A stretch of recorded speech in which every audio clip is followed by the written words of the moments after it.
गुरु सच्चिदानंद भगवान की जय हो। अनंत कोटि ब्रह्मांड नायक जगदाधार जगन्नाथ जगत के पालक पोषक संहारक, जिसकी कृपा के तले जीवन व्यतीत हो रहा, कब हो कि कर करुणा नर देही, देत ईस बिन हेत सनेही। भगवान ने कृपा किया, करुणा किया, दया किया, हम सभी लोगों को मनुष्य का शरीर दे दिया। मानव का शरीर यद्यपि पूरे 84 लाख योनि में सबसे सर्वोत्तम शरीर है, सर्वोत्तम तन मनुष्य तन है। इस मनुष्य तन को प्राप्त करने के लिए देवता भी सोचते हैं, लालायित रहा करते हैं, और वही मनुष्य का शरीर प्राप्त करने के बाद हम और आप अगर भगवत चर्चा में, भगवत कृपा में, भगवत पूजन में, भगवत यज्ञ में सम्मिलित न हुए तो भी जीवन अधूरा है। मनुष्य शरीर लेने का उपलक्ष्य जो है वो सार्थक नहीं हुआ।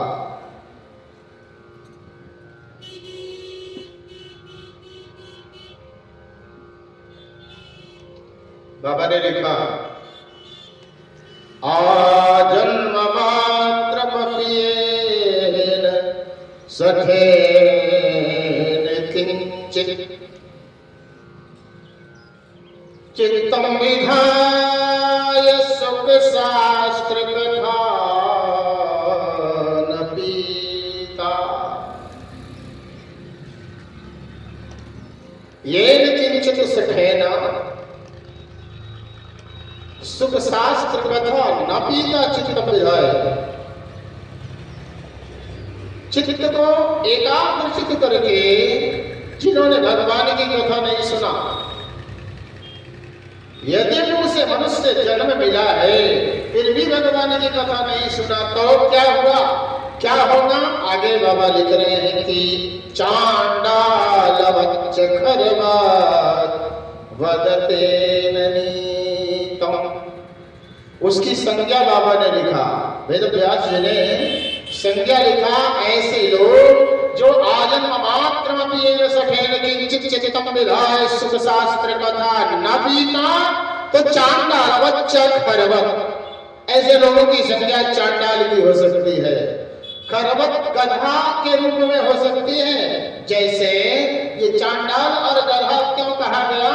क्योंकि चांडाल और गधे का जीवन जो होता है किसी काम का नहीं होता है, केवल और केवल अपनी मैया के प्रसव पीड़ा को देने के लिए उत्पन्न होते हैं। बस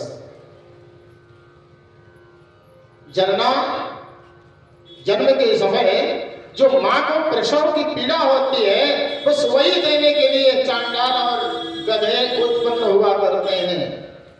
और बाबा ने किनको चांडाल और गधा बनाया? चित्तम विधाय सुख शास्त्र कथा न पीता। सुख शास्त्र सुखदेव जी रूपी तोते के मुख से निकली हुई है भागवत की कथा जिन्होंने नहीं पिया उसके लिए कहा चांडाल वच्च खरवत वदते ननीतम। उनके लिए नीति कहती है कि मिथ्या स्वजन्म जननी जन दुख भाजा। मिथ्या उसका जन्म है, उसका जन्म केवल और केवल बस केवल अपनी मैया को प्रसव पीड़ा देने के लिए ही हो गया जन्म उसका, बाकी सारा जीवन व्यर्थ चला गया। इसलिए निश्चित रूप से भागवत की कथा, राम जी की कथा, कृष्ण जी की कथा, परमात्मा की कथा अवश्य सुनना चाहिए। श्लोक भागवतकारों ने तो लिखा, भागवतकार ने लिखा कि अगर भागवत के एक भी श्लोक का स्मरण जो कर ले प्रतिदिन, श्लोकार्धम च, एक श्लोक या आधे श्लोक, श्लोक पादम च यह पठे, एक पद भी का वाचन कर लिया।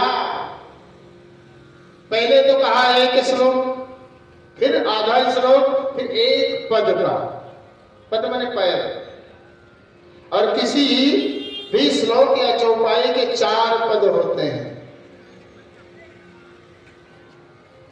4 पद में से एक पद कितना हुआ? जैसे भागवत जी के महात्म का प्रथम श्लोक है, सच्चिदानंद रूपाय विश्वोत्पत्त्यादि हेतवे तापत्रय विनाशाय श्री कृष्णाय वयं नमः। एक श्लोक है, इसमें 4 पद हैं। पद कहां कहां से अलग हो रहे हैं? सच्चिदानंद रूपाय 1, विश्वोत्पत्त्यादि हेतवे 2, तापत्रय विनाशाय 3, तापत्रय विनाशाय। कहा कि ये 3 पद और चौथा पद अंतिम का, सच्चिदानंद रूपाय विश्वोत्पत्त्यादि हेतवे तापत्रय विनाशाय श्री कृष्णाय वयं नमः। ये 4 पद हैं। तो एक पद का भी वाचन जिसने कर लिया, केवल सच्चिदानंद रूपाय ही कह लिया, इतना ही कह लिया, तो उसके घर या उसके जीवन में क्या लाभ मिलने वाला है? कहा नित्यम पुण्यम वाप्नोति। नित्य पुण्य आना शुरू हो जाते हैं, नित्य प्रति पुण्य आना शुरू हो जाता है। ऐसा वैसा नहीं, थोड़ा बहुत नहीं, बहुत अधिक मात्रा, उससे भी अधिक, जितना नहीं चाहे मैंने उससे भी ज्यादा, जितना कामना नहीं कर सकते। जो पुण्य हम पूरे जीवन में अर्जित करने की हमारे अंदर सामर्थ्य है भी तो विचार नहीं बनता। कैसा पुण्य है? बाबा ने कहा राजसूयाश्वमेधयो, राजसूय अश्वमेध जैसा यज्ञ का फल मिलता है। केवल एक पद भी भागवत जी के श्लोक का स्मरण कर ले तो तपस्या योग समाधि से जो फल प्राप्त नहीं होता, वही भागवत के श्रवण मात्र से प्राप्त हो जाता है।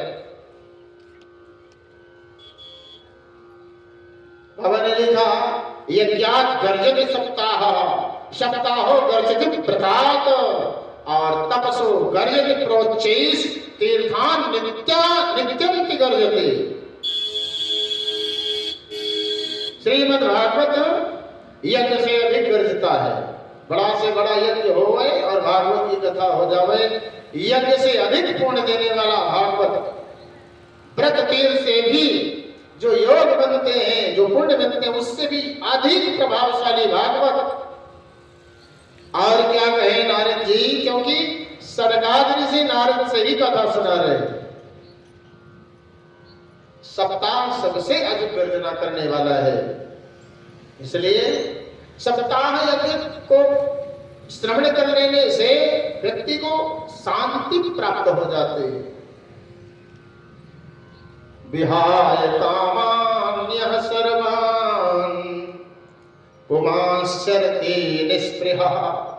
कोई स्पृहा न हो, कोई लालच न हो,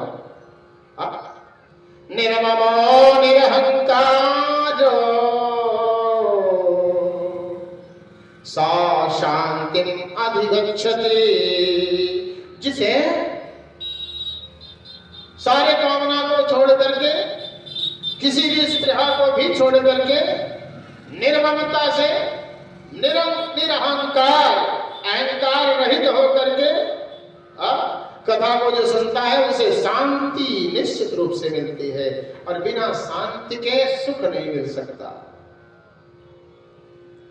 गोधन गजधन बाजधन और रतन धन खान, लेकिन जब आवही संतोष धन तो सब धन धूरी समान। संतोष नहीं है तो कितना भी गाय, कितना भी हाथी, कितना भी घोड़ा, कितना भी राजसी ऐश्वर्य मिल जाए, लेकिन बिना शांति के सुख नहीं मिल सकता। सुख तो केवल शांति में है। और शांति है कहाँ? कहा भगवान के चरणों में। भगवान के चरण में आने से शांति मिल जाती है। इसलिए अगर गिरना है तो भगवान के चरणों में गिरना है।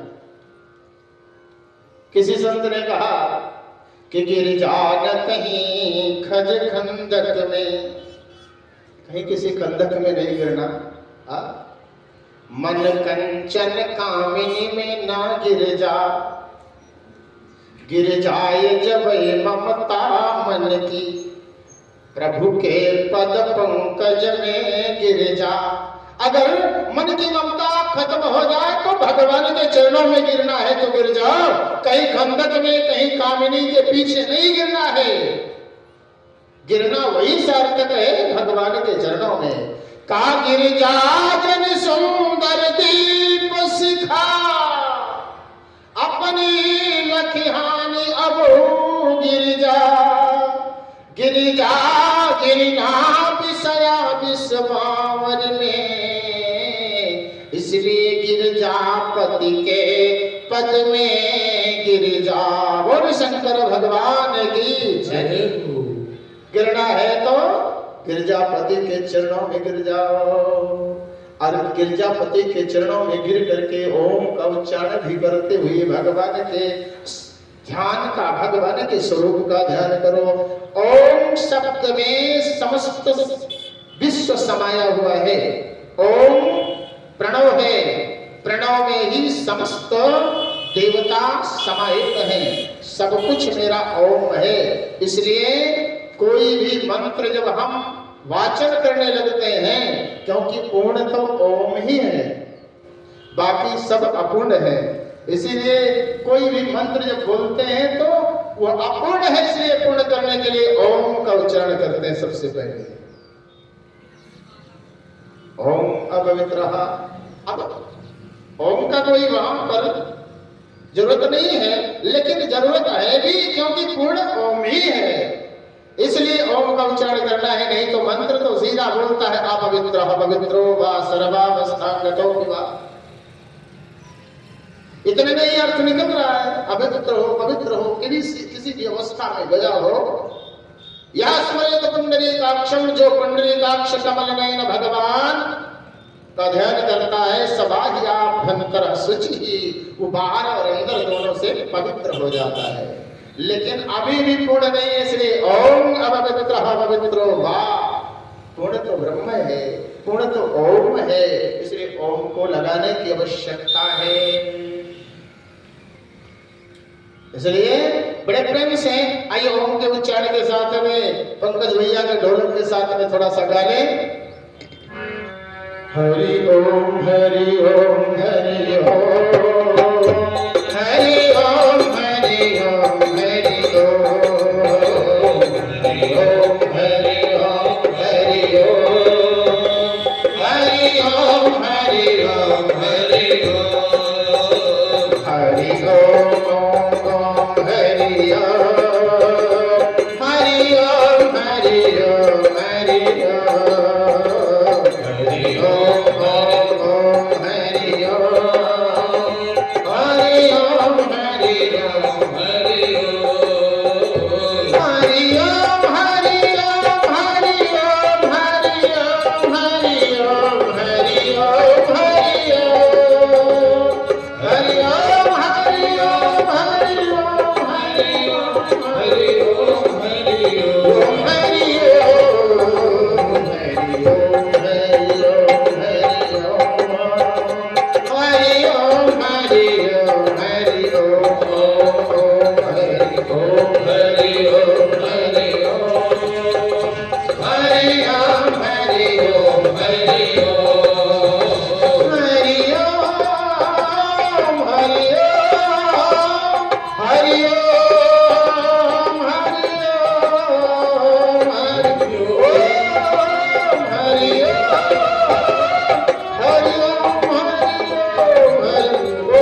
कि ओम का उच्चारण हमारे अधूरे जीवन को वो पूर्ण कर सकता है, क्योंकि जो पूर्ण है वही पूर्णता प्रदान कर सकता है। इसलिए विहाय कामान यह सर्वान पुमांस चरत निस्पृहा निर्ममो निरहंकारो सा शांतिमधिगच्छति।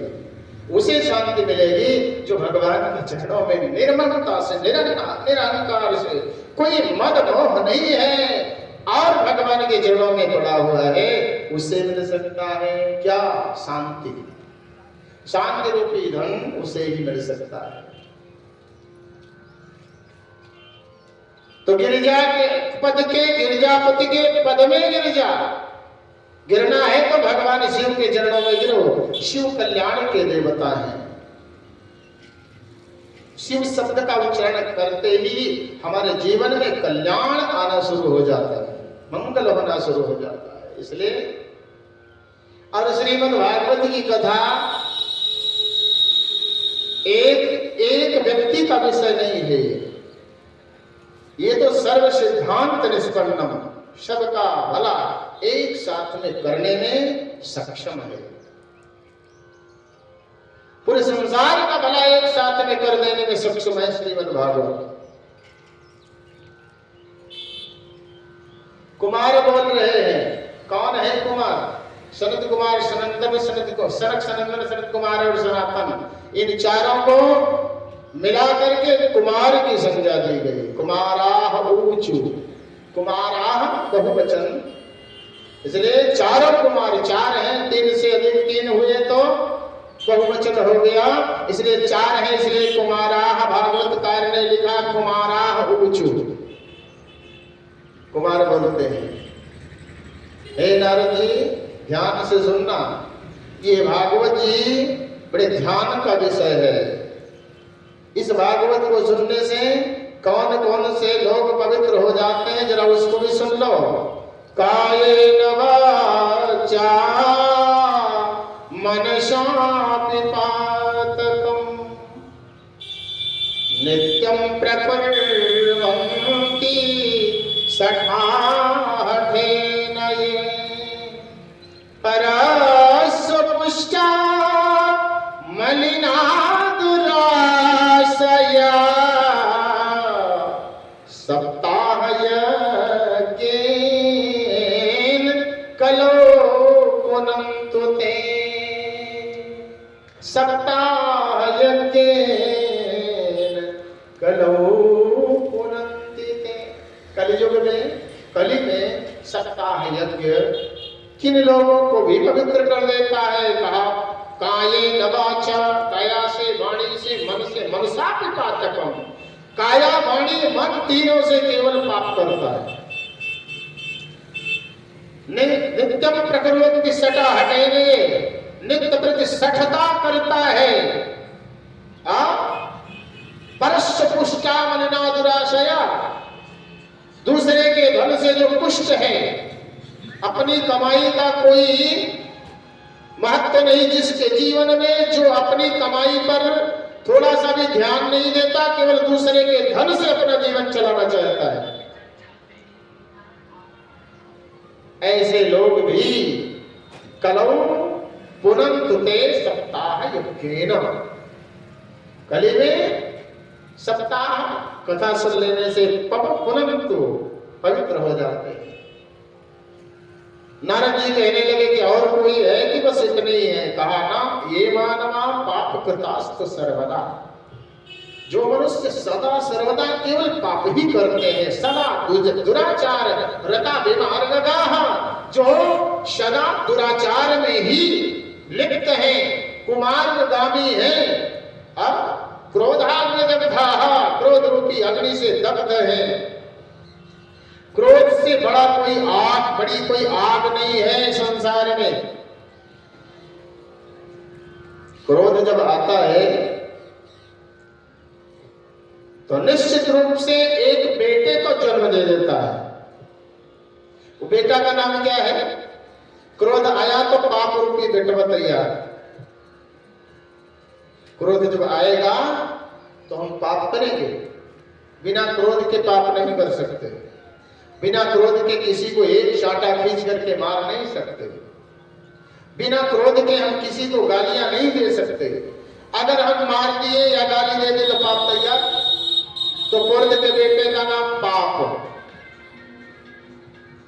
जो क्रोध की अग्नि में दग्ध है, कुटिलाश्च कामिनः, कुटिल है और सदा काम प्रिय है, ऐसे लोग भी कलो पुनन्ते सप्ताह यज्ञेन पवित्र हो जाते हैं।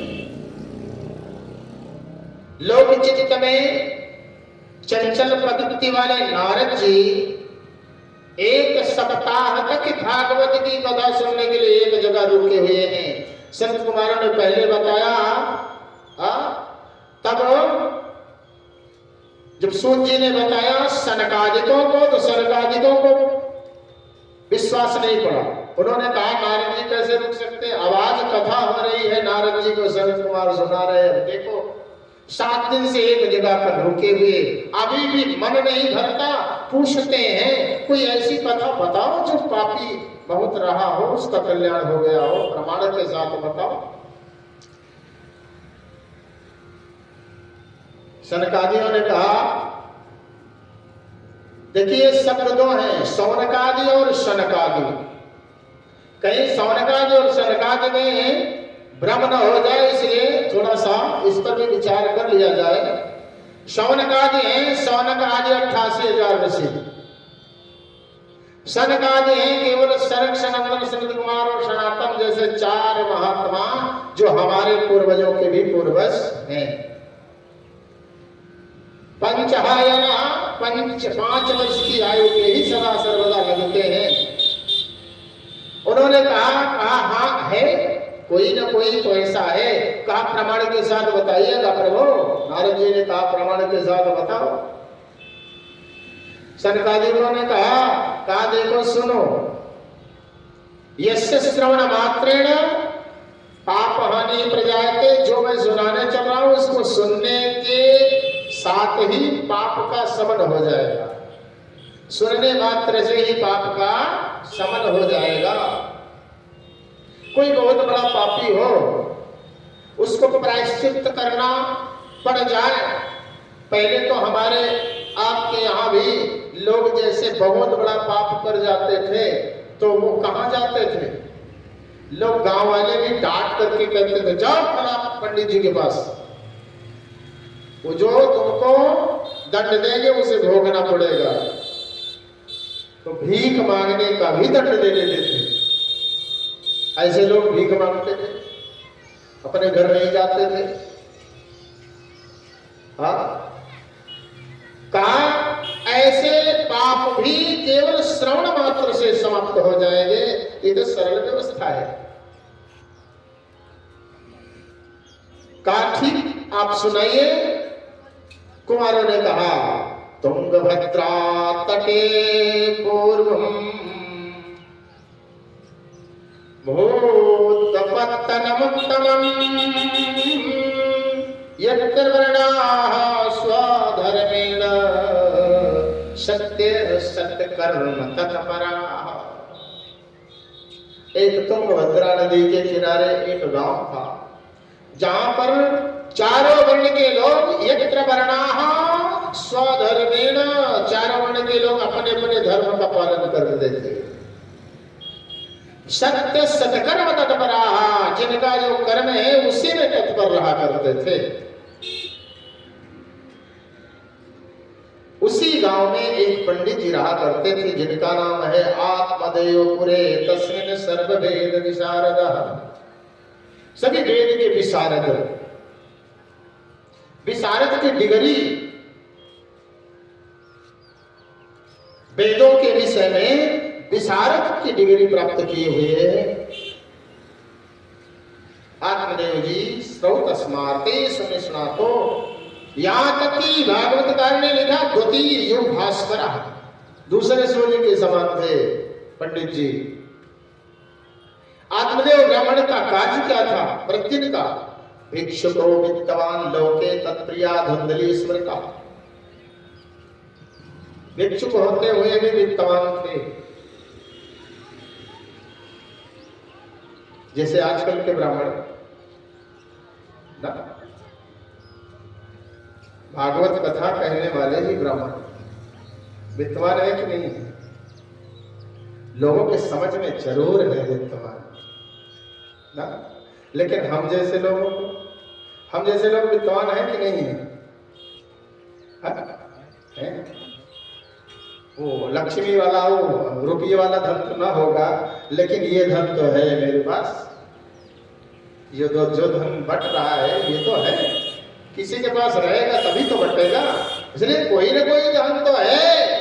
इस लोक में प्रयोग होने वाला धन भले ही ना हो, लेकिन परलोक में प्रयोग होने वाला धन है हमारे पास, तो वही धनवान है जिसके पास परलोक का धन है।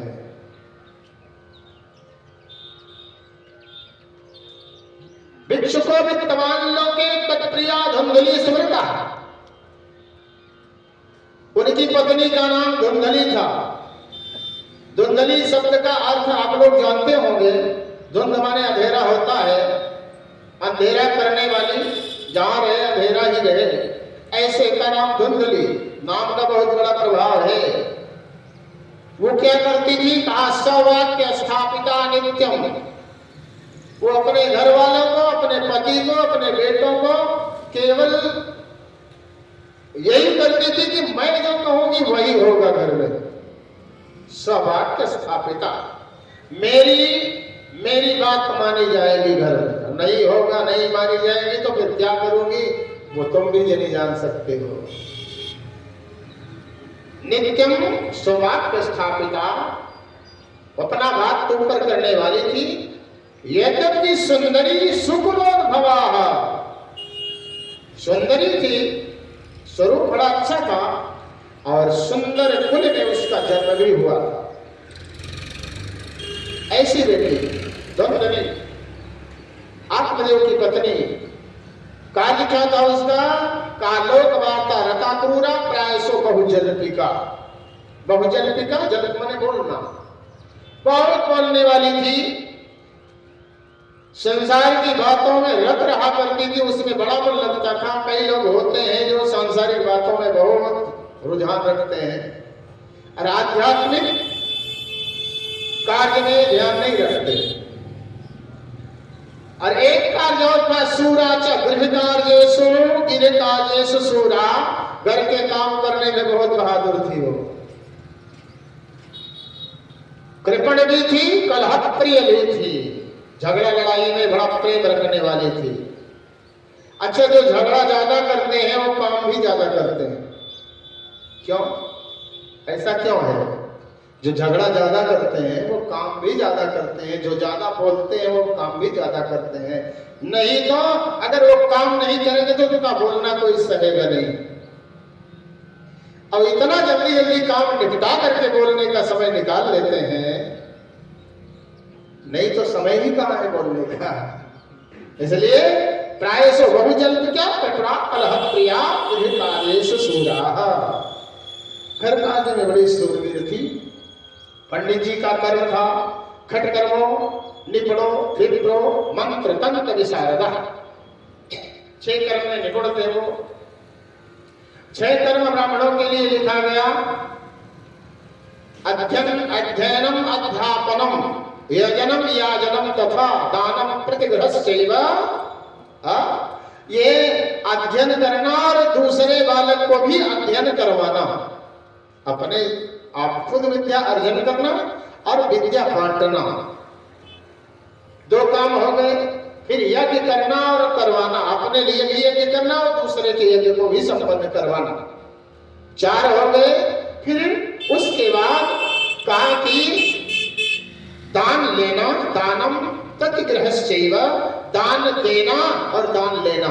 ये नहीं कि पंडित जी केवल दान लेने के लिए ही बने हुए हैं ना, दान देना भी पड़ेगा, दान देना भी पड़ेगा, नहीं तो फिर आगे जीवन गड़बड़ होगा। दान नहीं करेंगे तो वैसे भी लोग कहावत कहते हैं, दान में दान करे तीनों लोग जीत ले। दान पाई हुई वस्तु का जो दान भी कर देता है। अरे अयोध्या में यही तो हुआ था। सबको मन भाव तो दान दिया गया और कोई अपने पास नहीं रखा, राखा नहीं काहू, तो दान लिया और दान किया, भगवान की कृपा मिल गई। आपने ब्राह्मण तो धन उनके पास तो अपार था, लेकिन कोई संतान नहीं थी। ना पुत्री ना पिवा पुत्रो ततश्चित्रा चिंतातुरो वृषम। इसी चिंता में वे बेचारे मरे जा रहे थे, परेशान हुए, उदास रहते थे। पंडित जी दुखी रहने लगे, पूरा जीवन दुखी रहते थे। संतान प्राप्ति के हेतु पंडित जी ने धर्म करना शुरू किया। धर्म के प्रभाव से कहीं संतान हो जाए, अन्न का दान, भोग का दान, गाय का दान, वस्त्र का दान, सुवर्ण का दान, नित्य प्रति कंगाल गरीबों को भोजन करवाना, दान देना, ये कार्य उनका प्रतिदिन का नित्य नैमित्तिक क्रिया बन गई। दान भोगो नासु त्रिशो गतयो भवन्ति वित्तस्य। ये वित्तवन धन की 3 गति बताई गई है शास्त्रों में। 3 गति धन की है। पहली गति है दानम, सो धन प्रथम गति जाकी। पहली गति है दान की, और दूसरी गति है अगर दान करने का विचार न बन पावे, मन में लोभ हो गए तो भोग जरूर कर ले, खर्च कर ले अपने ऊपर, परिवार के ऊपर, और नहीं वो भी नहीं हो पाया तब फिर करने की जरूरत, तीसरी गति को करने की जरूरत नहीं है। न कोई करना चाहता है, कोई धन अपना नाश करना नहीं चाहता है, नाश तो अपने आप ही हो जाता है। किसी ने कहा भैया पहले तो माला वालों को दो, पहली गति कर लो धन की, माला वालों को दे दो, नहीं तो माला वालों से बचेगा तो आला वालों को देना पड़ेगा, और आला वाले और माला वाले भी ना ले पाए तो भाला वाले अपने आप डरा करके ले जाएंगे। उसको करने की जरूरत नहीं है। यो ददाति न भुगते तस्य तृतीया गतिर्भवेत्। न देता है न भोगता है, तीसरी गति अपने आप हो जाती है।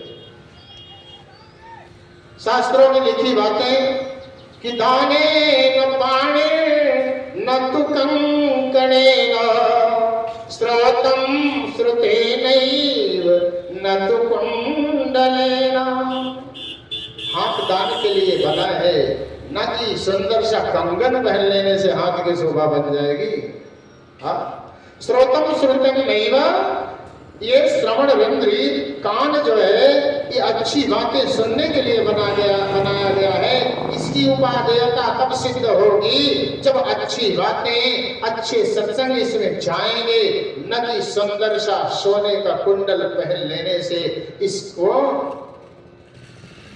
कोई धन्यता प्राप्त हो जाएगी, ना सुंदर वाक्य सुनने से कान की उपादेयता है।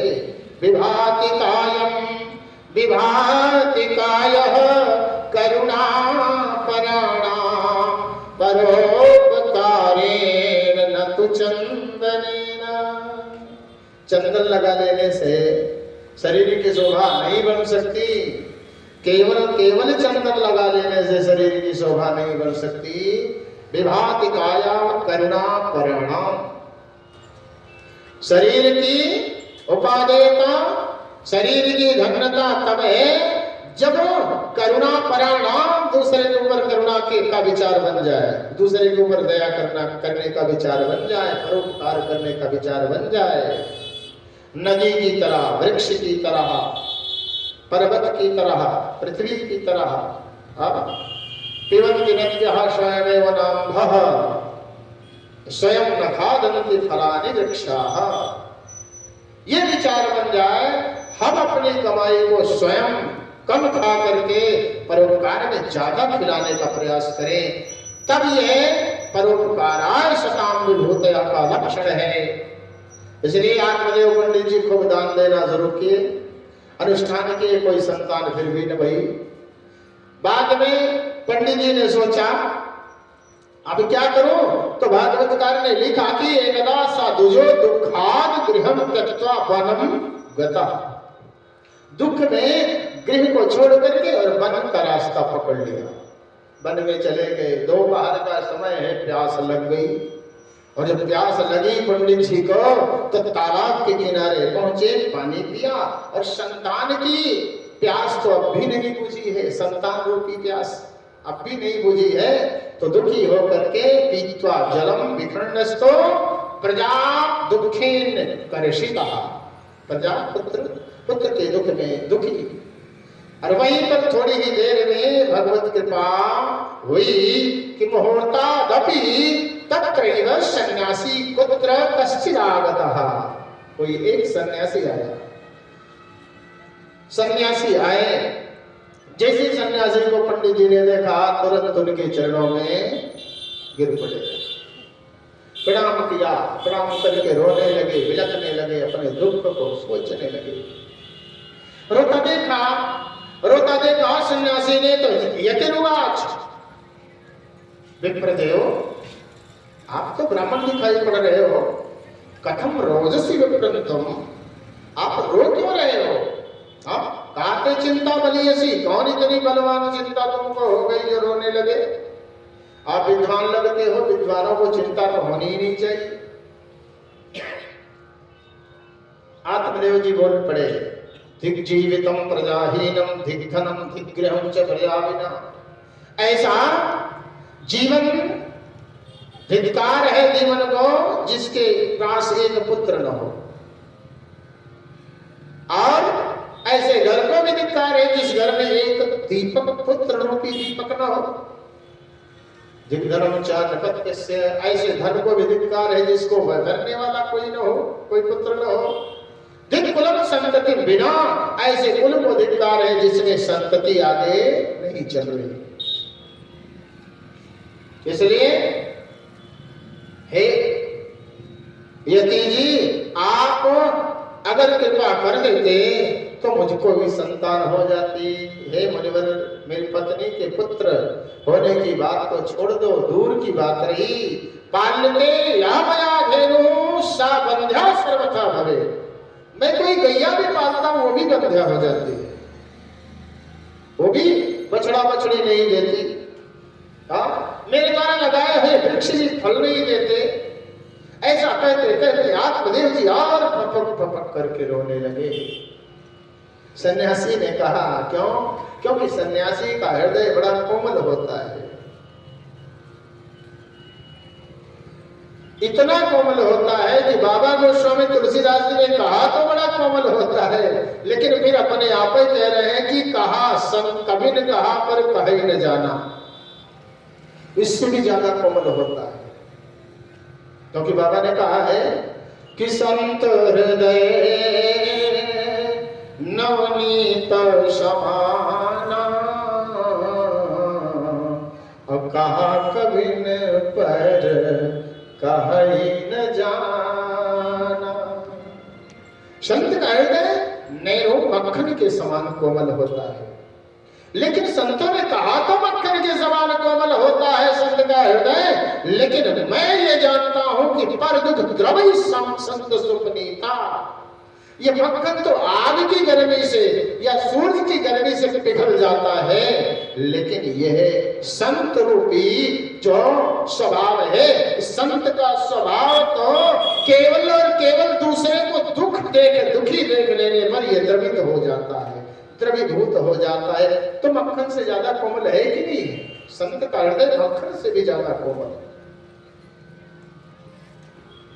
अब संत स्वभाववश यति ने कहा हे ब्राह्मण देवता, आप आत्मदेव को रोता हुआ देख करके सन्यासी पंडित जी से कहने लगे कि आप संतान के लिए इतने कष्ट में क्यों हैं? संतान के लिए इतने कष्ट में क्यों हैं? आज तक किसी ने पुत्र से सुख प्राप्त किया क्या? किसी ने पुत्र से सुख प्राप्त किया क्या? उनको शांति दिलाने के लिए सन्यासी जी ने कहा किसी को पुत्र से शांति नहीं मिली। प्रमाण देखो, संतते सगरो, महाराज सगर के कितने पुत्र थे? 60,000 60,000 पुत्र थे। दुखवा पांग पुरा तथा, उससे भी दुख मिला उन्हें। 60,000 सगर की संतति कपिल मुनि के आश्रम में जल करके राख हो गए। 60,000 बेटा एक साथ में जब मर जाए तो दुख होगा कि नहीं भैया?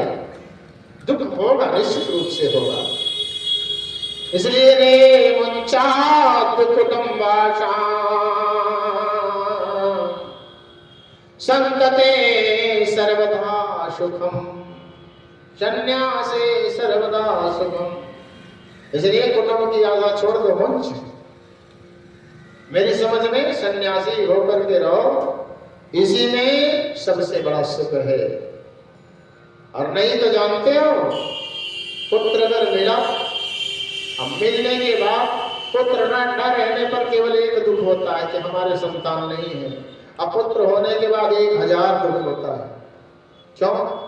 मेरा संतान, मेरा बालक कमजोर है, मेरा बालक पढ़ने में कमजोर है, मेरा बालक सामाजिकता में कमजोर है, मेरा बालक आचरण में कमजोर है, मेरा बालक यश कीर्ति में कमजोर है। ये सारे दुखी तो हैं। हाँ, संतति होने के बाद अनेकों दुख।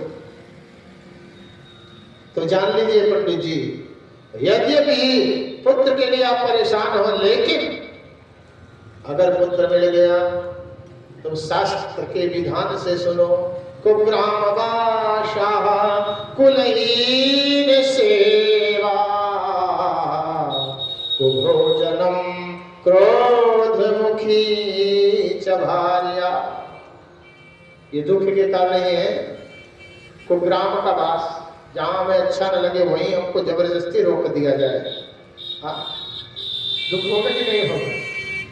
कुलहीन सेवा, जिस कुल की सेवा लेने के लिए हमारा मन नहीं कह रहा है, उस कुल में सदाचार नहीं है, वहां की सेवा अगर हमें लेना पड़ जाए तो दुख होगा। कुभोजनम, जो भोजन हमें प्रिय नहीं है वो भोजन मुझे जबरदस्ती खिलाया जाए तो दुख का कारण होगा।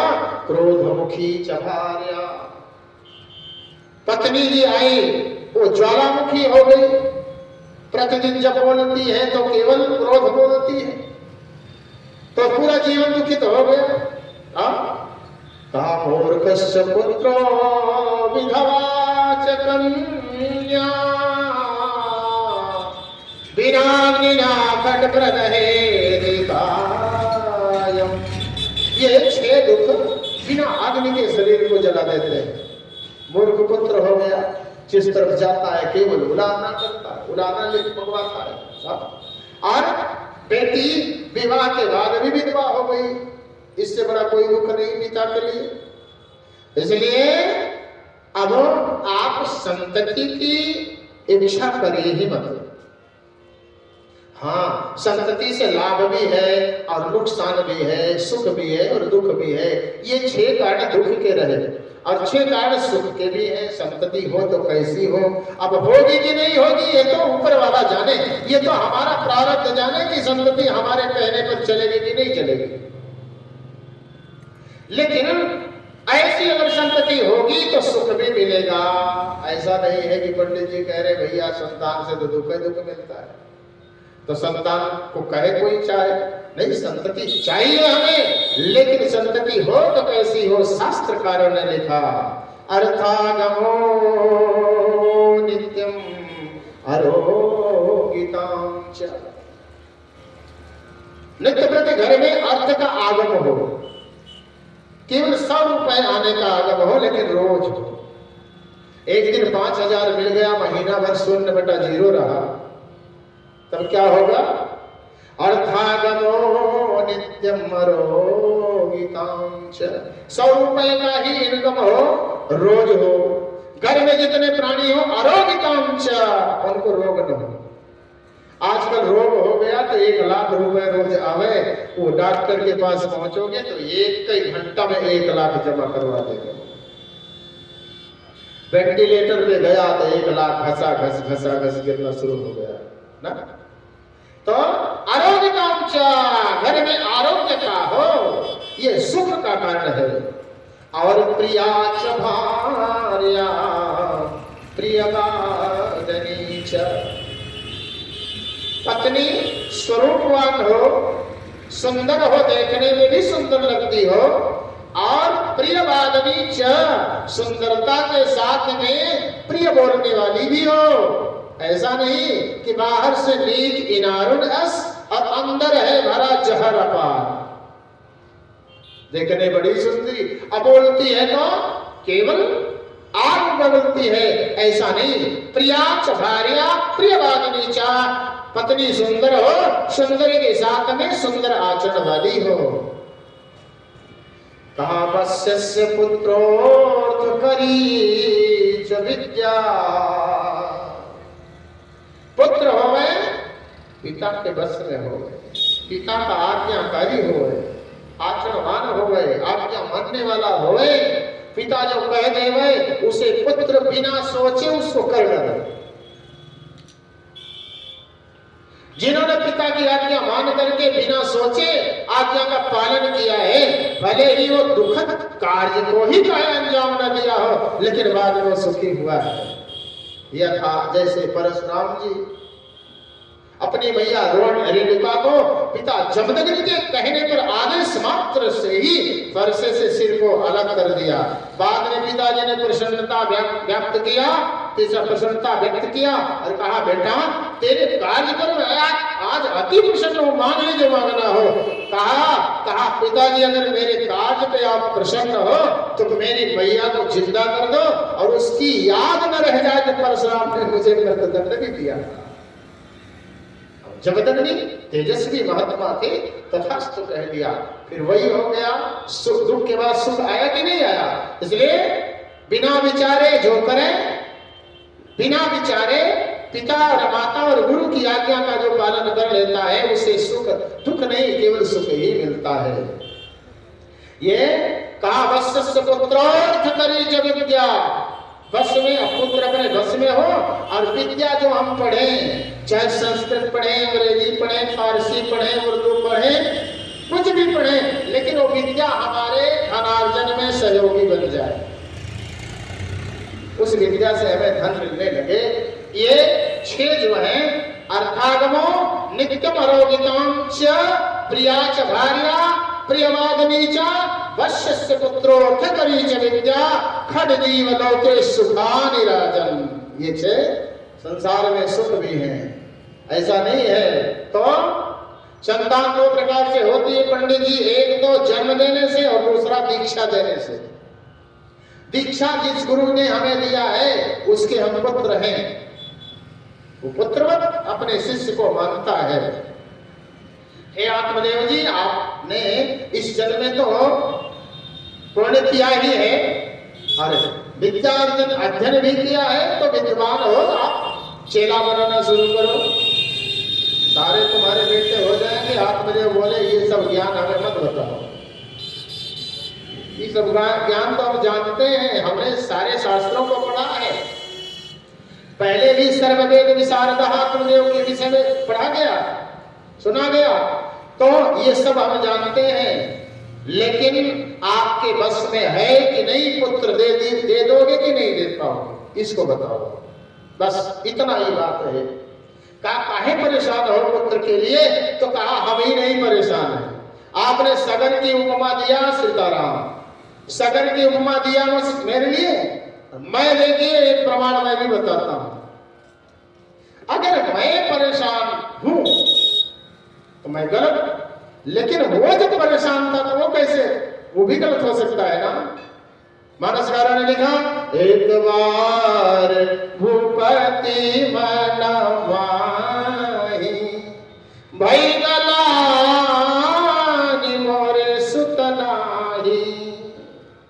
महाराज चक्रवर्ती ने दशरथ को भी गलानी हुई थी पुत्र के लिए, प्रभु इसको कहीं नहीं आप बताते हो, दुनिया का प्रमाण दे डाले, दशरथ वाला प्रमाण नहीं दिया।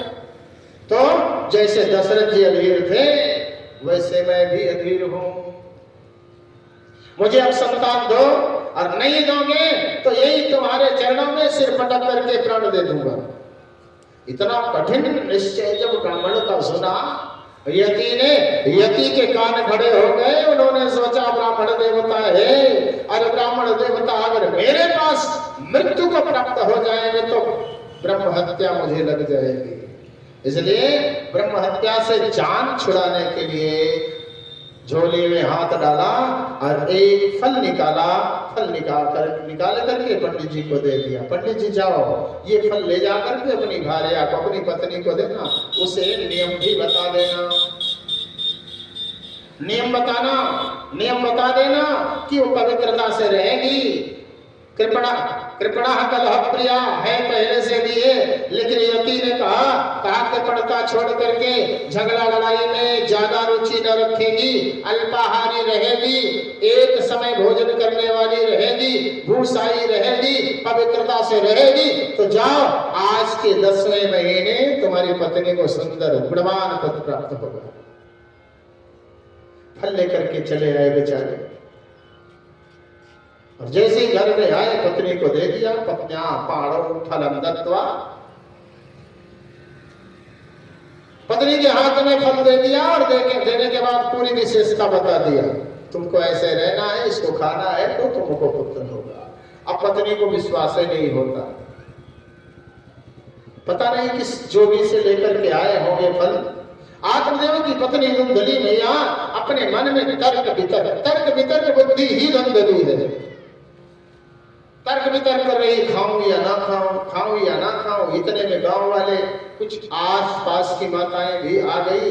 माताओं ने कहा तुम्हारे पति का आदेश है, निष्कपट भाव से निश्चित रूप से उनकी आज्ञा का पालन करो। अब भी उधेड़ बुन में लगी है तो बहन जी आ गई। एक दिन बहन जी आ गई, बहन जी से कहा कि हे बहन, पतिदेव ने एक फल ला करके दिया है, फिर क्या हुआ? कहा उसे खाओगे तो पुत्र होगा। फिर काहे खाती नहीं हो? कहा कि खाती इसलिए नहीं हो कि फल भक्षण गर्भस्य आतो, फल भक्षण करने से गर्भ होगा मुझे। अब गर्भेणोदरयुद्धता, गर्भ होगा तो पेट बढ़ जाएगा, पेट बढ़ेगा, अंदर एक जीव और आ जाएगा, भोजन मेरा कम हो जाएगा, भोजन कम होगा, शरीर कमजोर हो जाएगी। दैवात घाटी ब्रजेश गांवम, अगर मान लीजिए दैववश कभी भी अगर गांव में आग लग गई तब मैं क्या करूंगी? ये कुतर्क बुद्धि ही है ना, का उसके गर्भवती होने पर ही आग लगेगी। लेकिन वो सोच रही है, फल न खाने का बहाना कर रही है। कहती है मान लीजिए गांव में आग लगी, पूरे गांव में सारे लोग तो भाग जाएंगे, मैं भारी शरीर की भागने में असमर्थ हो जाऊंगी, जल करके मर जाऊंगी। अब मान लीजिए उससे भी बच गई तो कभी कभी मैंने सुना है कि गर्भ जो है वो टेढ़ा हो जाता है तो पेट फाड़ना पड़ता है, उसका कैसे सहन करूंगी? सुकुमारी प्रथम सहे, मैं सहन नहीं कर सकती उसे, इसलिए मैं फल नहीं खाऊंगी। बहन जी ने भी ठप्पा लगा दिया, मत खाओ फल, फल की परीक्षा लो। मैंने भी सुना है खावे पहरवे ठोंगते ये तो जोगी अवधूत। अरे बहन कहूं फलन से होत न देखा पूत, मैंने फल खाने से पूत होता नहीं देखा कभी। इस फल की परीक्षा लेना है तो भैया मैया को खिला दो। फिर मैं क्या करूंगी? पति की आज्ञा का क्या होगा? कहा तुम चिंता मत करो, मेरे पेट में गर्भ है, मुझको बालक ही होता है, अब की बार का गर्भ तुम्हारे घर भिजवा दूंगी, जब जन्म लेगा तो 6 महीने के बाद प्रसव मेरा होगा, और जैसे ही होगा तुम्हारे घर भिजवाऊंगी, लेकिन शर्त एक है। क्या? कहा उस गर्भ के, उस बालक के बदले में पतिदेव मेरे लेकर के आएंगे बालक, तो उनको तुम्हारे घर में धन जाता है तो धन दे दीजिएगा। और जब बालक पालने में कोई दिक्कत हो गए तो हमें बुलवा लीजिएगा, क्योंकि जो मैया जन्म देती उसकी बहन तो सौरियाही करने आती ही है ना, इसलिए मुझे बुलाइएगा, इसको पाल पोस देंगे, तुम्हारा काम बन जाएगा। अच्छा, कैसे विश्वास होगा उन्हें? कल से क्रिया चरित्रम पुरुषस्य भाग्यम। अब क्रिया चरित्र करो। काहन पावक जारिशक काल समुद्र समाई, अब काल करे अबला प्रबल काज काल न खाए। इसलिए अब कल से तो क्रिया चरित्र होने लगा। अपने पेट में कपड़ा लगा करके कल ही से गर्भवती होने का नाटक कर लिया। आत्मदेव पंडित जी को सुनाया, मैं गर्भवती हूँ। आत्मदेव पंडित जी बड़े प्रसन्न हैं। 6 महीने का दिन बीता तो 6वें महीने में उसके बहन को लड़का हो गया। रात के समय ले आकर के उसके घर पहुंचाया और धन थोड़ा दे दिया और लेकर के वो चला गया। जैसे प्रातः काल हुई वैसे तुरंत शोर मच गया। आत्मदेव पंडित जी को बालक हुआ, बालक हुआ, बालक हुआ। अब पंडित जी इतने भाव विभोर, इतने प्रसन्न हुए, आज मुझे पुत्र हुआ है। अब ये भी भान न रहा कि 6 महीना में तक पुत्र होता है क्या। अभी तो सन्यासी के यहाँ से आए हुए 6 महीने बीते हैं, लेकिन भाव विभोर पुत्र की प्रसन्नता में जिस प्रकार से महाराज दशरथ ने पुत्र के उत्सव में कई प्रकार के दान सभी ग्रामवासियों को, सभी अपने नगरवासियों को दिया, ब्राह्मणों को दिया, उसी प्रकार से आत्मदेव भी सर्वसदान दीन सबका हो, और जही पावा राखा नहीं ता हो, जही पावा। ताहू शब्दकोश में हम जाएंगे तो ताहू का अर्थ है दरिद्र। ताहू का अर्थ होता है दरिद्र। दरिद्र की पर्याय में ताहू शब्द आया है। जिन्होंने पाया वो धन, वो दरिद्रता नहीं दिखा रहा है, सीधा एकदम दान टू दान, दान कर दिया। और कुछ दिन व्यतीत हुआ, लेकिन जब 2-4 दिन व्यतीत हुए तो बालक हो गए, तब तो दूध पीवे। मैया ने कहा पतिदेव, ये बालक मेरे स्तन में पहली बात तो दूध ही नहीं है, अब फिर इसको पालने पोसने के लिए मेरी बहन को बुलाओ। सोच रही है कहीं ननद आ गई तब तो फिर धन लेकर के चली जाएगी, मेरी बहन ही आवे तो ज्यादा ठीक है। बहन को बुलाया, बहन का ही बेटा तो है, उसको दूध पिला करके बड़ा करने लगी। निष्कपट भाव से अपने पति से छल कर रही है, नहीं बता रही कि मेरा बेटा है कि नहीं है। अब 3 महीने जैसे और व्यतीत हुए तो 6 और 3 9 होते हैं। 9 महीने में गैया मैया ने एक बछड़े का जन्म दिया। बछड़ा कैसा है? अद्भुत है। कान केवल बछड़े का है, बाकी पूरा बालक है। कान केवल बछड़े का है। जैसे ही जन्म हुआ गैया मैया को, बछड़े के कान को लेकर के बालक का स्वरूप फिर से शोर हुआ। बड़ी प्रसन्नता है। कहाँ आत्मदेव को एक भी बालक नहीं होते थे, आज गाय भी ब्याह रही है तो बालक का जन्म दे रही है। आत्मदेव पंडित जी ने ब्राह्मणों को बुलाया और दान किया, फिर नामकरण संस्कार भी करवाया और उस बालक का जैसा लक्षण देखा उसी प्रकार से विद्वानों ने नाम रख दिया। जिस प्रकार से गुण था, लक्षण था, उसी प्रकार से नाम रखा। गाय का कान था, गाय को संस्कृत में गो कहते हैं, कान को कर्ण कहते हैं, तो गो के समान कर्ण वाले बालक का नाम ही गोकर्ण रख दिया। बोल गोकर्ण भगवान की जय। दुर्दकारी अब वो छोटा बड़ा बालक जो है उसके भी नामकरण संस्कार के लिए पंडित जी ने विचार किया। तुरंत मैया खड़ी हो गई, ना मेरा कोई पंडित मेरे बालक का नामकरण नहीं करेगा। क्यों? अरे 9 महीने मैंने अपने पेट में रखा है तो उसको नामकरण भी मैं ही करूंगी, मैं ही उसको नाम प्रदान करूंगी। मेरा नाम धुंधली है तो मेरे बेटे का नाम, धुंधली के बेटे का नाम धुंधकारी। तब तो जो कोई जानेगा धुंधली का बेटा है धुंधकारी। अब अंधेरा कर देने वाला का नाम है धुंधकारी, जहां रहे अंधेरा कर दे। इस प्रकार से अब दोनों बालक बढ़ने लगे और जब समय आया तो देखा कि गोकर्ण महाज्ञानी, धुंधकारी महाखला। धुंधकारी बहन का पुत्र है, आत्मदेव का पुत्र नहीं है, न तो सन्यासी का प्रसाद है। सन्यासी का प्रसाद कौन है? गोकर्ण। तो जो सन्यासी का प्रसाद है उसके अंदर गुण आया सन्यासी का, जो धन के लोभ में पुत्र आया है उसके अंदर आया छल कपट भरे, सुरापी हो गया, वैश्यागामी हो गया, बुरे संगतों में फंस गया।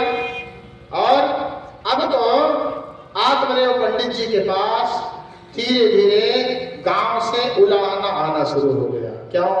किसी के बालक को पाता था, गला दाब देता था, मर जाता था, कुएं में डाल देता था, किसी के खलिहान में आग लगा देता था।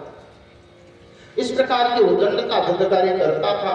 धुंधकारी के उस उद्दंड कर्तव्य को देख करके और सुन करके आदरणीय पंडित जी बड़े दुखी हैं। उन दुखी पंडित जी को देख करके गोकर्ण महाराज ने कहा, पिताजी, दुख और सुख देने वाला कोई दूसरा नहीं होता, अपना कर्म ही होता है। अपना कर्म। दुखस्य सुखस्य न कोपि दाता परो ददाति कुबुद्धिरेषाम्। ये कुबुद्धि है कि हम सोचते हैं कि फला के कारण मुझे दुख मिला, लेकिन दुख के कारण हम स्वयं हैं, अपने दुख के कारण हम स्वयं हैं। इसलिए अहं करोमि वृताभिमाना स्वकर्म सूत्रक ग्रथितो ही लोकः। अपने कर्म के सूत्र में सारा संसार बंधा हुआ है। जैसा हम करेंगे वैसा ही भरेंगे। कोई किसी को दुख देने वाला नहीं होता है। और आप संसार में हो, संसार का नाम है दुखालय। दुखालय में सुख की कामना आप काहे को करते हो? ये संसार ही दुखालय है। न चेंद्र से सुखम किंचित न किंचित चक्रवर्ती न इंद्र को सुख है, न चक्रवर्ती राजा को सुख है। और सुख मस्त विरक्त से, मेरे विचार से तो सुख है केवल तो विरक्त को है। जिसको संसार से कोई रति नहीं है, जिसको संसार से कोई लगाव नहीं है, मुने एकांत जीवन, जो एकांत से भी है उसी को सुख है, बाकी किसी को सुख मिलने वाला नहीं है। किसी गरीब से पूछो, भैया सुखी हो? क्या कहेगा वो? उसको भी कोई दुख है। लेकिन किसी राजा से पूछो, उसको भी कोई दुख है। किसी बड़े धनवान से पूछो, उसको भी कोई दुख है। कुछ नहीं होगा तो कम से कम नींद लेने के लिए गोली ही खाता होगा, नींद लेने के लिए कोई औषधि लेता होगा, कोई पान आदि लेता होगा नींद लेने के लिए। नींद ही नहीं आती। जब ज्यादा धन आने लगता है तो नींद उड़ जाती है। जिस दिन ज्यादा कमाई हो जाए 10-20 हजार की, तो रात में नींद कम आएगी। इसलिए धन आएगा तो नींद उड़ेगी। यही दुख है, नींद नहीं आती है। धीरे धीरे नींद आने आते आते धीरे धीरे पागलपन सवार हो जाता है। तो सुखी कोई नहीं है, सारे दुखी हैं। सुख संसार में है ही नहीं है।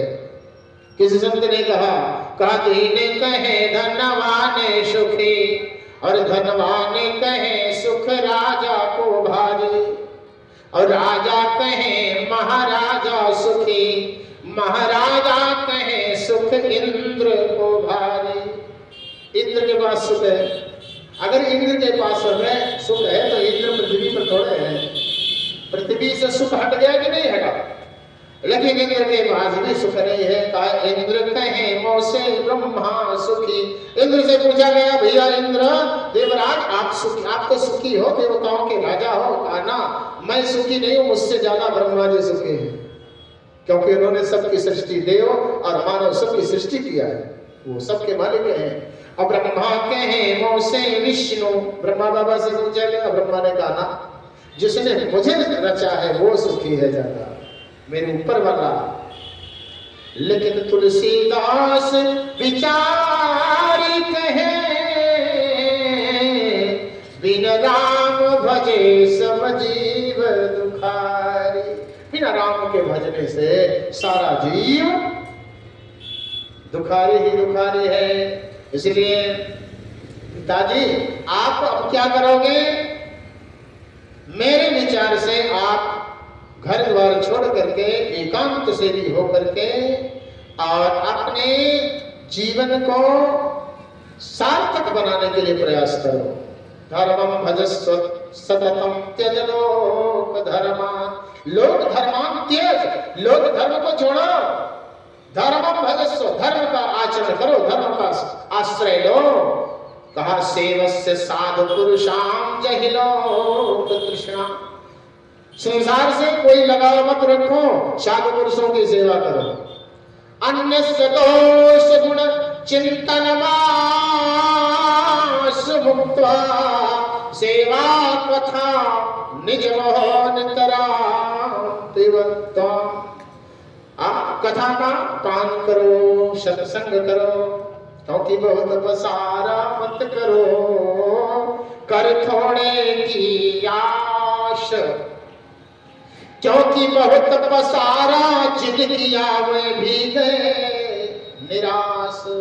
यहां से कुछ ले नहीं जाना है, इसलिए कष्ट तो पूरे संसार में है। जरा जन्म दुखम, जरा दुखम, जाया दुखम, पुनः पुनः अंतकाले च महा दुखम, तस्मात् जाग्रहि जाग्रहि।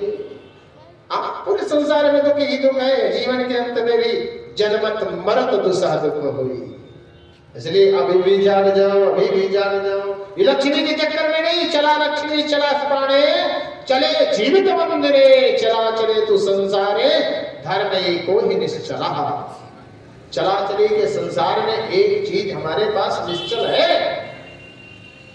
और वो निश्चल वस्तु हम प्राप्त कर सकते हैं। ये मनुष्य के अधिकार में है, कर्म में है कि निश्चित रूप से अपने धन को खर्च करके और धर्म का संचय हम कर सकते हैं। इसलिए धर्मम भजस्व सततम त्यज लोक धर्मान। इसलिए पिताजी आप अब धर्म का संचय करो।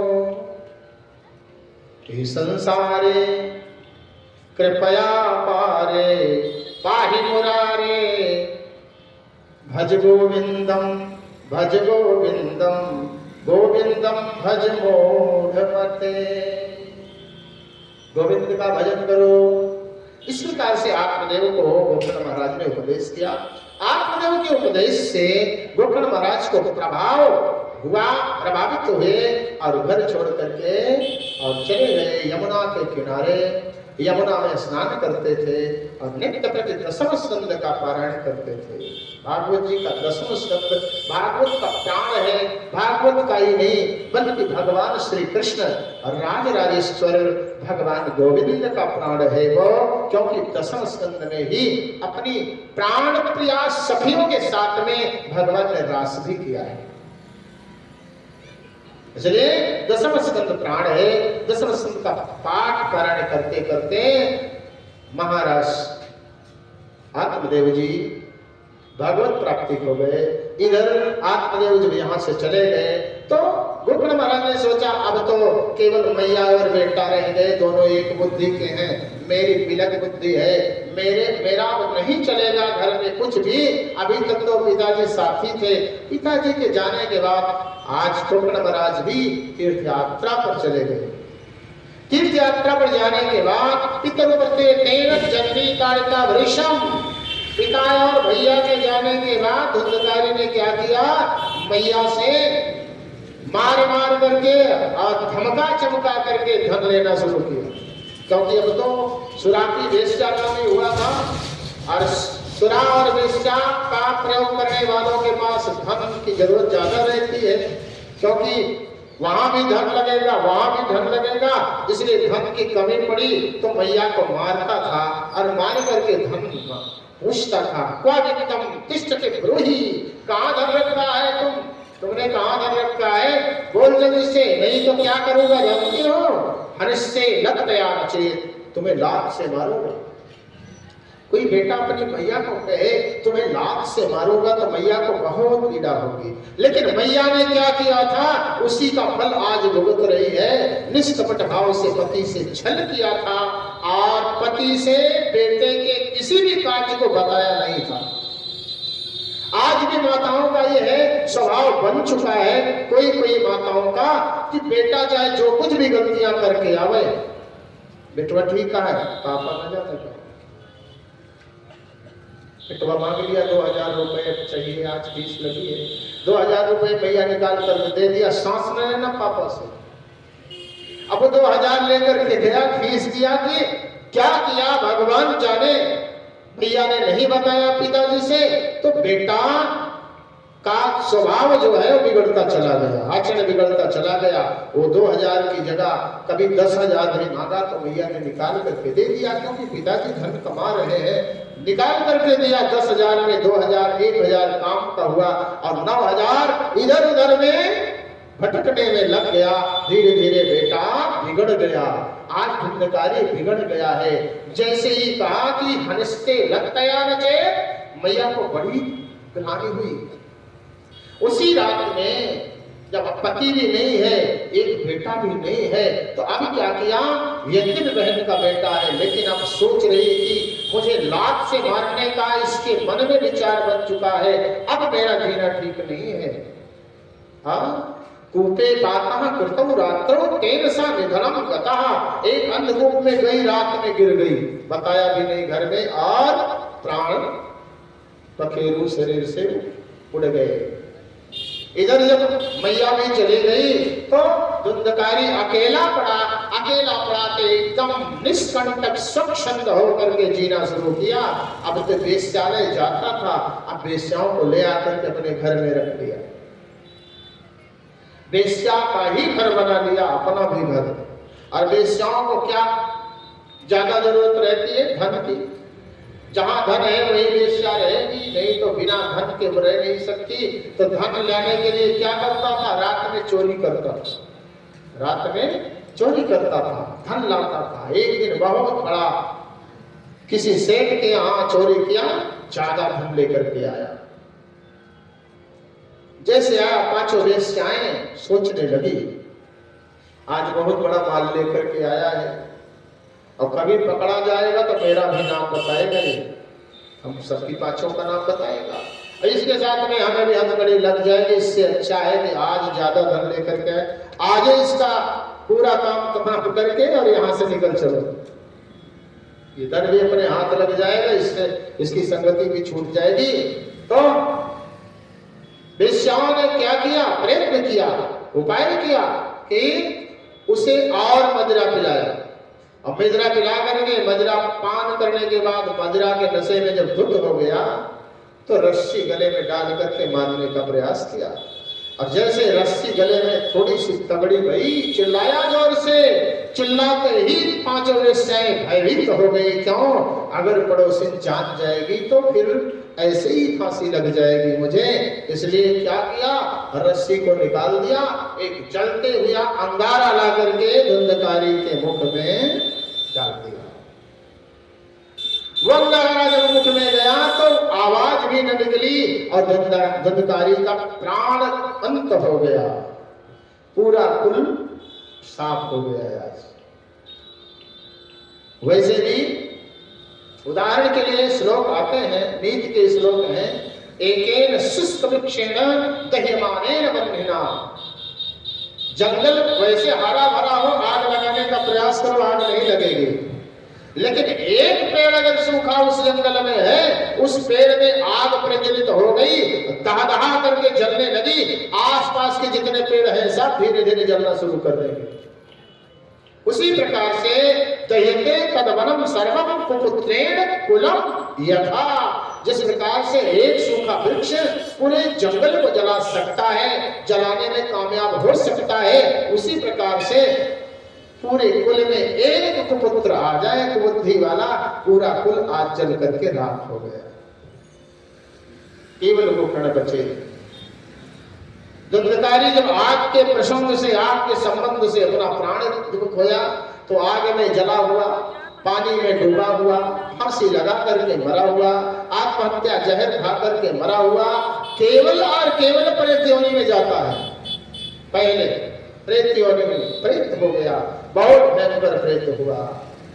और प्रेत होने के बाद अब तक तो पूरे गांव को जीवित ही डराया करता था प्रेत बन करके। वो कभी सुअर का रूप धारण करता है, कभी भैंसा का रूप धारण करता है, कभी भयंकर राक्षस का रूप धारण करके गांव के लोगों को डराता है, भयभीत करता है। लेकिन एक दिन की बात है, गोकर्ण महाराज ने सोचा कि अपने घर ही चलना चाहिए। वैसे भी अपने मन योग से जान लिया तो धुंधकारी के लिए गया में जाकर के पिंडदान भी किया। अपने घर आए घूमने के लिए तो गांव की जितनी माताएं थी सब घेर लिया, बाबा आए हैं, बाबा आए हैं। तो बाबा जी आए जब सामने तो उन्होंने पहचान भी लिया। अब पहचानने के बाद कहा, भैया तुम्हारा भाई मर गया है, वो भूत बन करके हम लोगों को बहुत प्रताड़ित करता है, हम लोग बहुत क्लेशित हैं, कोई उपाय करो। गोकर्ण महाराज ने सबको सांत्वना दिया। रात्रि में अपने भवन में विश्राम किया और जहां विश्राम कर रहा था, मृतक जब हुआ था धुंधकारी, तो वही गड्ढा खोद करके वो गाड़ दिया था उसने, वेश्याओं ने। उसी के ऊपर चारपाई लगा दिया था। उसी चारपाई पर जब गोकर्ण महाराज विश्राम करने लगे रात्रि के 12 बजे, तो वो अपने स्वरूप में आया, भैंसे के, सुअर के, राक्षस के स्वरूप में आकर के नाना प्रकार का शब्द करने लगा। गोकर्ण महाराज की निद्रा भंग हो गई। उठ करके और अपने कमंडल के जल को निकाल करके जैसे ही सम्मानित किया, तुरंत वह प्रेत हुआ, धुंधकारी अपने स्वरूप में आकर के बोलने लगा, भैया मैं आपका भाई हूं, हम भ्राता तुदयोस्मि धुंधकारी नामका, धुंधकारी मेरा नाम है। कहा ये इस गति को कैसे चले गए? कहा स्वकीय नहीं हुआ, अपने ही कर्म के प्रभाव से मैंने अपने ब्राह्मणत्व को नष्ट कर लिया। हो बंधो कृपा सिंधो प्रातरिया मासु मोचे, हे भैया आप विद्वान हो, कृपावान हो, दयावान हो, मेरे ऊपर दया करो।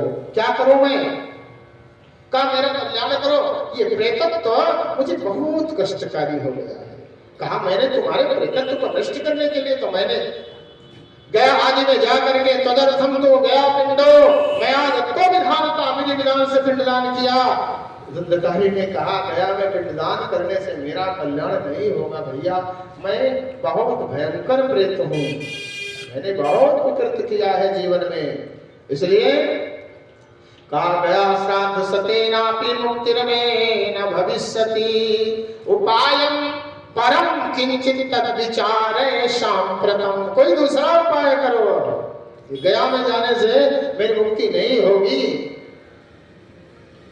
सांत्वना दिया। प्रातः काल हुआ। प्रातः काल सूर्य नारायण को अर्घ देते समय गोकर्ण महाराज ने याचना किया, तुभ्यं नमो जगत साक्षी ब्रूहि मे मुक्ति है दुखम। हे प्रभु आप तो जगत के प्रकाशक हो, जगत के प्राणदाता हो, जगत के साक्षी हो, मेरे भैया के मुक्ति का कोई उपाय बताओ। सूर्य नारायण ने बताया, श्रीमद्भागवत मुक्ति, श्रीमद्भागवत मुक्ति का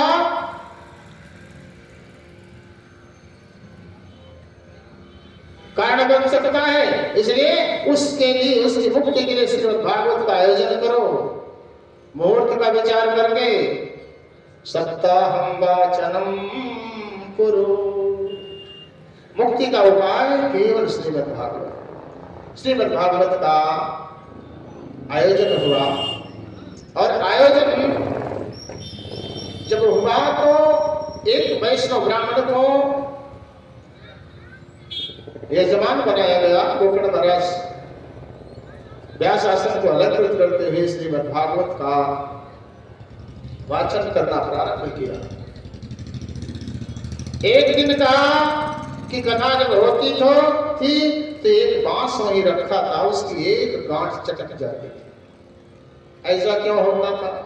धुंधकारी आया कथा सुनने के लिए, देखा कि चारों तरफ लोग बैठे हैं, कथा बड़ी सुंदर व्यवस्थित हो रही है और मेरे ही कल्याण के लिए हो रही है, तो मैं अगर अपने असली स्वरूप में आऊंगा तो ये जितनी सभा लगी है सब भाग जाएंगे, इसलिए ये बैठे रहे, मेरा कल्याण हो जाए। इसलिए बात रूप धरो भूतपा, हवा का रूप धारण करके उसी बांसुए में जाकर के बैठ गया।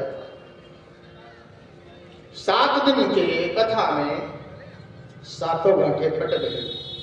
ये गांठें हमारे भी अंदर व्याप्त हैं, हमारे भी अंदर धुंधकारी और गोकर्ण दोनों भी विद्यमान हैं।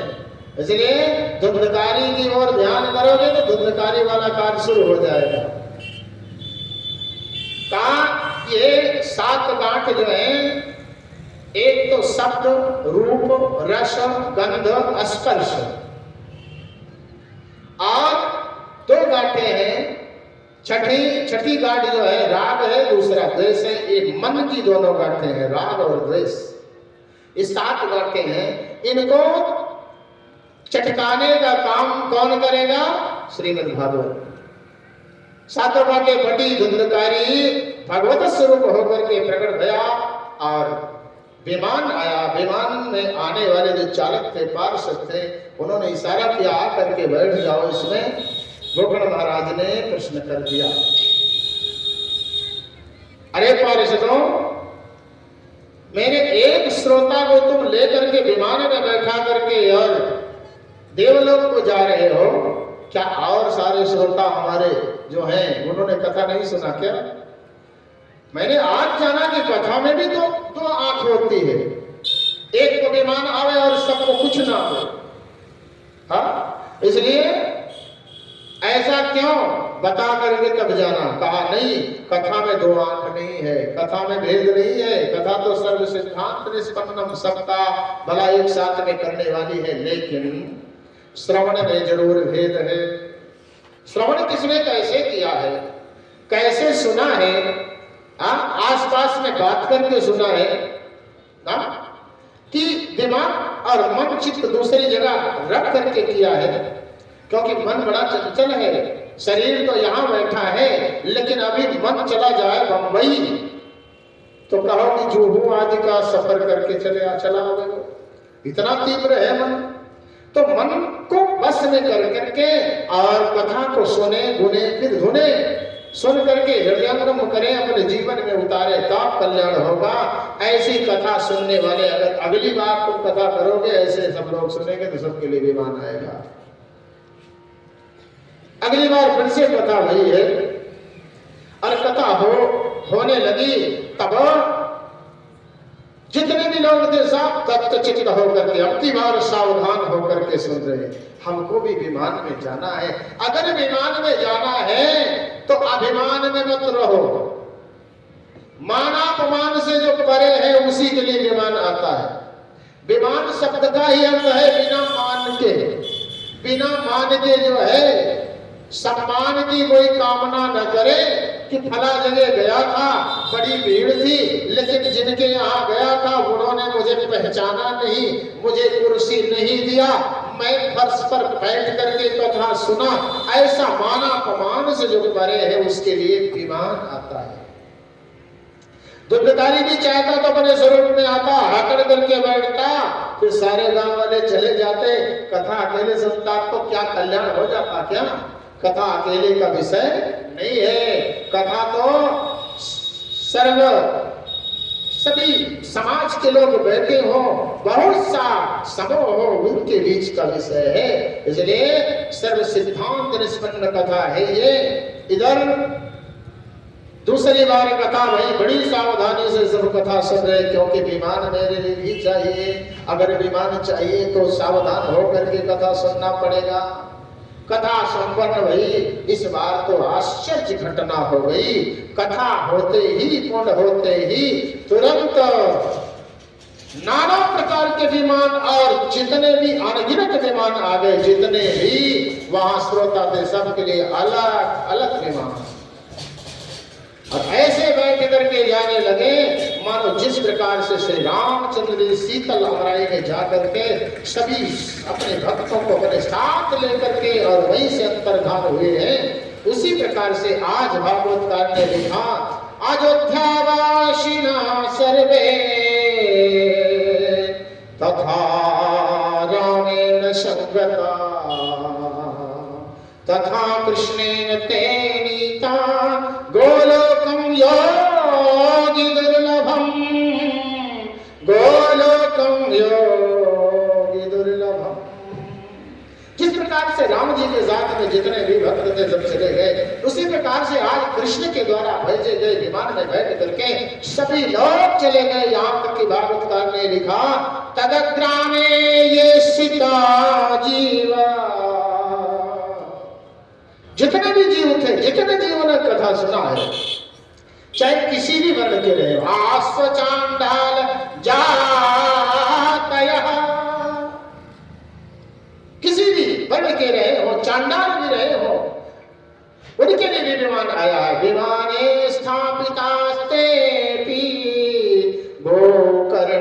कृपया तदा, गोकर्णम कृपया तदा।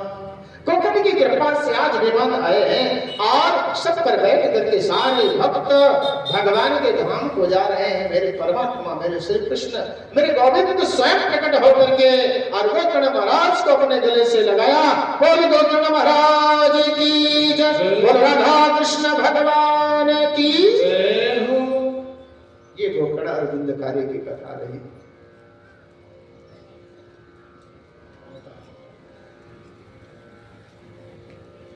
समय भी अपनी सीमा पर पहुंच गया है। समय की मर्यादा का ध्यान रखते हुए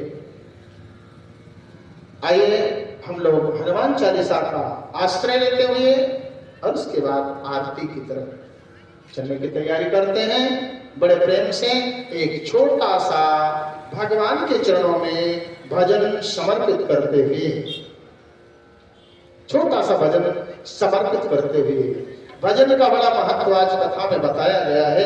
यहाँ तक कि आत्मदेव का भी कल्याण भजन के ही माध्यम से हुआ।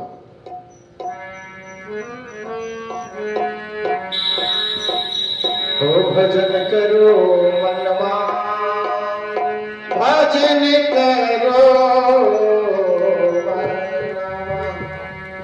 भजन करो मनवा, मन की गुहा में भजन करो मनवा,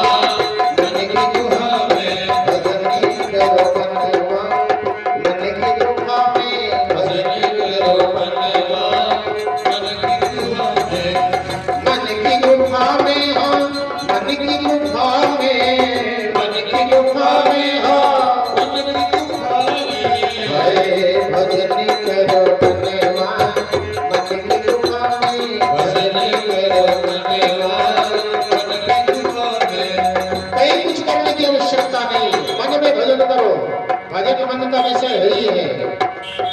गीता भागवत अरु रामायण, गीता भागवत अरु रामायण, गीता भागवत अरु रामायण, अरु रामायण, गीता भागवत अरु रामायण।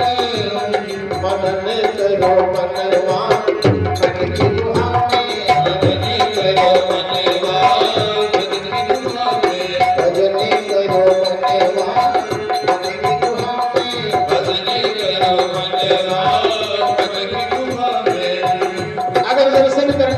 मन में ही दर्शन कर लो। कभी ने लिखा काशी अयोध्या, काशी अयोध्या, काशी अयोध्या और वृंदावन, काशी अयोध्या और वृंदावन, काशी अयोध्या और वृंदावन, काशी अयोध्या और वृंदावन। गमन करो मनवा, मन की गुहा में, गमन करो मनवा, मन की गुहा में, गमन करो मनवा, मन की गुहा में, गमन करो मनवा, मन की गुहा में। मन बड़ा चंचल है, मन की गुफा में भगवान को बैठाओ, चंचलता समाप्त। चंचलता समाप्त करने के लिए केवल एकमात्र साधन, भगवान को बैठाओ तो मन में तो सब कुछ आ सकता है। यहाँ से प्रतिदिन अंत में बताया जाता है कि मानसिक पुष्प रखो। मानसिक पुष्प चाहे सोने का रख लोगे वो भी आ जाएगा, चांदी का रख लोगे वो भी दिखाई पड़ेगा, हीरा जवाहरात का रखोगे वो भी दिखाई पड़ेगा, पन्ना मोती माणिक्य आदि के पुष्प को रखोगे वो भी दिखाई पड़ेगा। लेकिन अगर सांसारिक रूप से सोने का फूल बनवाने की कामना किया तो भैया कम से कम एक फूल का कम से कम कुछ नहीं तो 20,000 तो रख करके ही मानिएगा। एक भी 1,001 कौड़ी नहीं लगना है मानसिक पूजा में। और मानसिक पूजा का जितना बड़ा फल है उतना सांसारिक पूजा का फल नहीं है।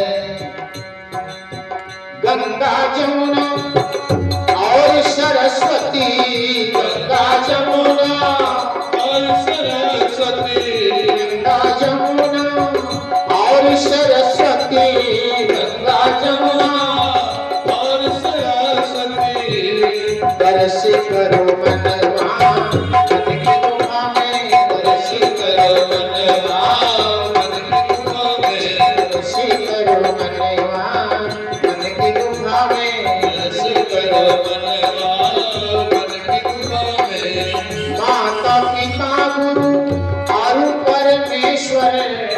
माता पिता गुरु और परमेश्वर, माता पिता गुरु और परमेश्वर, और परमेश्वर, और परमेश्वर, माता पिता गुरु और परमेश्वर।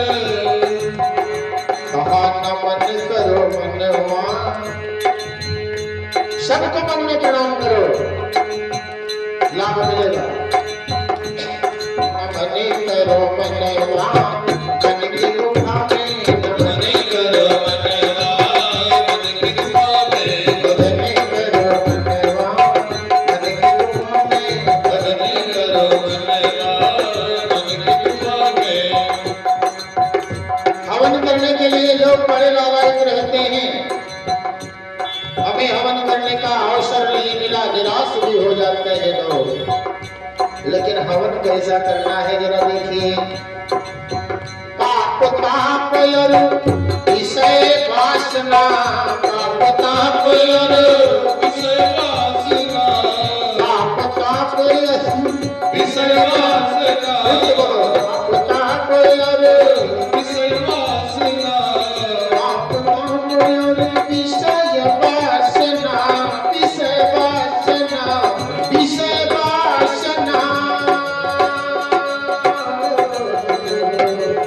पाप ताप और विषय वासना। इन्हीं का हवन करना है और कोई नहीं हवन। चिल चावल घी गुड़ आदि का हवन छोड़ करके इनका हवन करो, जीवन उज्जवल हो जाएगा, चमक जाएगा। पाप ताप और विषय वासना, पाप ताप और विषय वासना। आए हवन करो मनवा, मन की गुफा में, हवन करो मनवा, मन की गुफा में, हवन करो मनवा, मन की गुफा में, हवन करो मनवा, मन की गुफा में। हरि ओम ओम बोलो ओम, हरि ओम ओम, हरि ओम, हरि ओम, हरि ओम,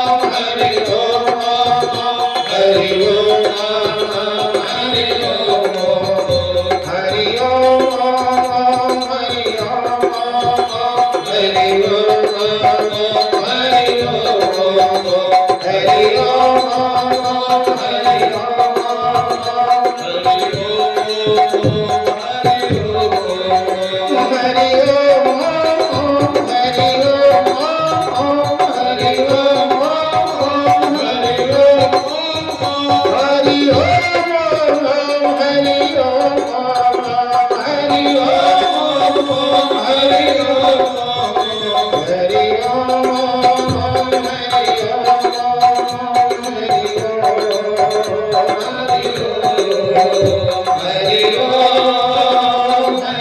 हरि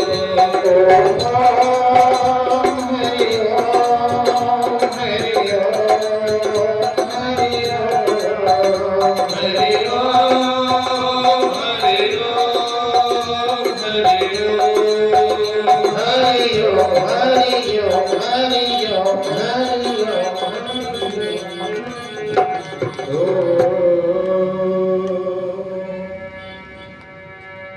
इन्हीं ओम के सहारे, पूर्ण प्रणव के सहारे जीवन को धन्य बनाने का प्रयास करें। बनेगा, निश्चित रूप से बनेगा, इसमें कोई दो राय नहीं है। जितनी बार हम विफल होते हैं उतनी बार हमें सीख मिलती है। किसी भी विषय में जब विफल होते हैं, परीक्षा में अगर हम असफल हुए, अनुत्तीर्ण हुए, तो निश्चित रूप से सीख मिली अगली बार बैठने के लिए। कहाँ कमी रह गई थी, उसी कमी को हम विशेष रूप से ध्यान देंगे। आइए बड़े प्रेम से आरती जलाएंगे। आरती प्रज्वलित करके और हनुमान चालीसा का आश्रय लेते हुए बड़े प्रेम से आरती की तरफ चलें। श्री गुरु चरण सरोज रज निज मन मुकुर सुधार, वरण और घुवर विमल जसु जोदायक फलचार बुद्धिहीन तन जान के सुमिरो पवन कुमार बड़ विद्या रे हो यार भूखेश विकार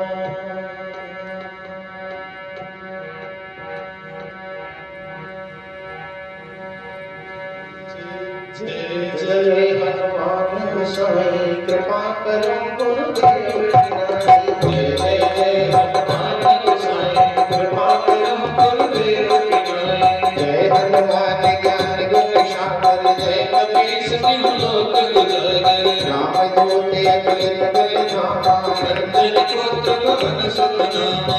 महावीर विक्रम बजरंगी सुमति निवार सुमति के संगी। कंचन बरन विराज सुरेशा कानन कुंडल कुंचित केसा। हाथ वज्र कांधे मोत धरे हो सजे। शंकर सुवन केसरी तेज प्रताप महाजगवंदन। विद्यावान गुणी अति चातुर राम काज करते हो आतुर। सब सुख लहे तुम्हारी शरणा ब्रह्मचर्य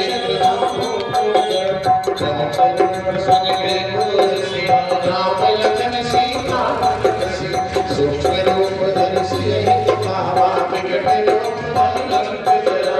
भीम रूप धरि असुर संहारे। रामचंद्र जी के काज सवारे। आए संजीवन लखन जियाए। श्री रघुवीर हरषि उर लाए। रघुपति कीन्ही बहुत बड़ाई। तुम मम प्रिय भरत सम भाई। सहस बदन तुम्हारो यश गावे। हस कहि श्रीपति कंठ लगावे। सनकादिक ब्रह्मादि मुनीसा। नारद सारद सहित अहिसा।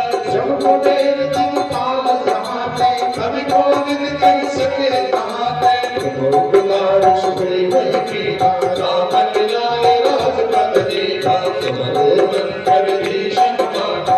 लंकेश्वर भय सब जग जाना। शुभ सहस्र योजन पर भानो। लीलो ताहि मधुर फल जानो। ब्रह्मोत्तर कामेन मुख माहि। जलधि लांघिते अचरज नहि। दुर्गम काज जगत के जेते। सुगम अनुग्रह तुम्हारे तेते। राम दुआरे तुम रखवारे। होत न पावन पैसारे। सब सुख लहे तुम्हारी शरणा। तुम रक्षक काहू को डरना। आपन तेज समारो आपे। तीनों लोक रोकते कापे। झूठ पिशाच निकट नहीं आवे। महावीर जब नाम सुनावे। से जो कहरे सब पीरा। जपत निरंतर हनुमत वीरा। संकट दे हनुमान छुड़ावे। मन क्रम वचन ध्यान जो लावे। सब पर राम तपस्वी राजा। जिनके काज सकल तुम साजा। और मनोरथ जो कोई लावे। सोई अनंत जीवन फल पावे। चारों जुग परताप तुम्हारा है। परिसिद्ध जगत उजियारा। साधु संत के तुम रखवारे। असुर निकंदन राम दुआरे। अष्ट सिद्धि नव निधि के दाता। दस बल दीन जानकी माता। राम रसायन तुम्हारे पासा। सदा रहो रघुपति के दासा। तुम्हारे भजन राम को पावे। जन्म जन्म के दुख बिसरावे।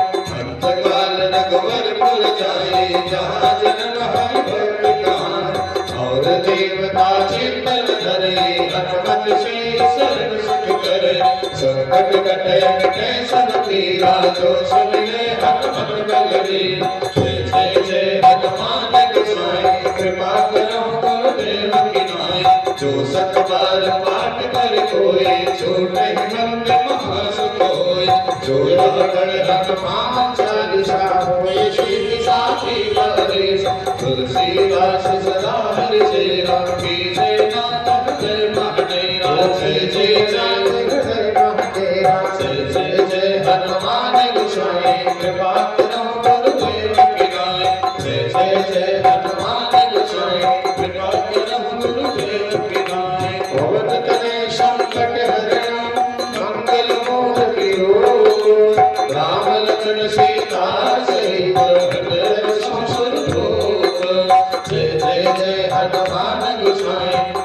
करो गुरुदेव की नाय। जय जय जय हनुमान गोसाई कृपा करो गुरुदेव की नाय। कृपा करो गुरुदेव की नाय। कृपा करो गुरुदेव की नाय। बोलो हनुमान जी महाराज की जय हो। बड़े प्रेम से आरती को स्वागत करते हुए आइए।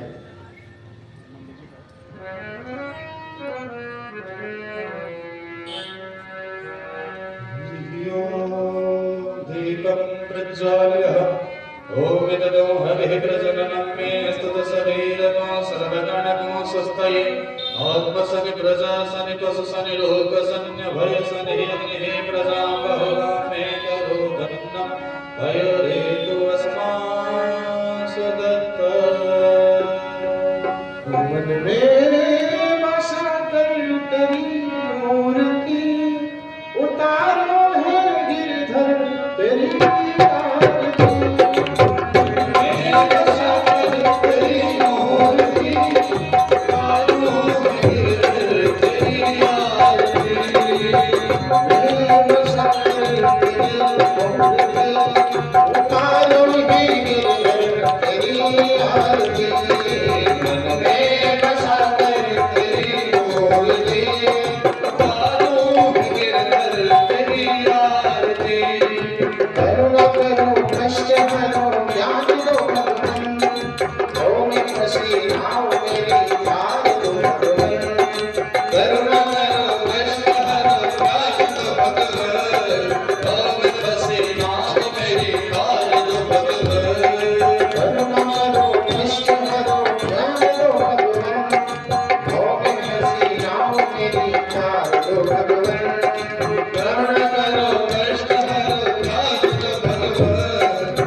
भक्त तेरे द्वार करते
पुष्टिवर्धनम् आत्मतत्त्वप्रबोधाय दिव्यज्योतिर्नमोऽस्तुते। आरती सभी भक्तों के बीच में जाएगी, उपमान लेंगे।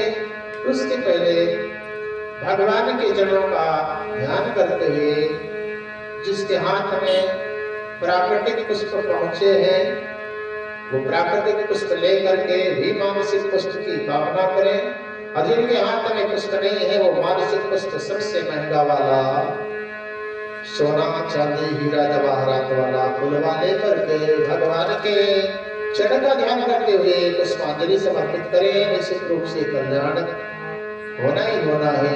आइए बड़े प्रेम से ओम जगन्नाथाय जामदेवाय स्वामी धर्माणि बुधमान्यो सन्नादिहाकं महिमानः स्वजंत्रयत्र पूर्वेशाभ्या स्वन्ति सुगन्धिपुष्पाणि यथा कालोद्भवानि च पुष्पाञ्जलिर्मयादत्त गृहाण जगदीश्वर सुमन सुगन्धित सुमनलय सुमन सुगन्धरविष्ठा पुष्पांजलि अर्पण करूं राधे श्याम करो हसतिगिरिशमं शान्तजलं सिन्धुपात्रे सुरतरुवर्षाकाले घनीभद्रमुनि लिखति अनुगृहीत्वा शारदा सर्वकाल तदपि तव गुणानामीश पादमयाते तदपि तव गुणानां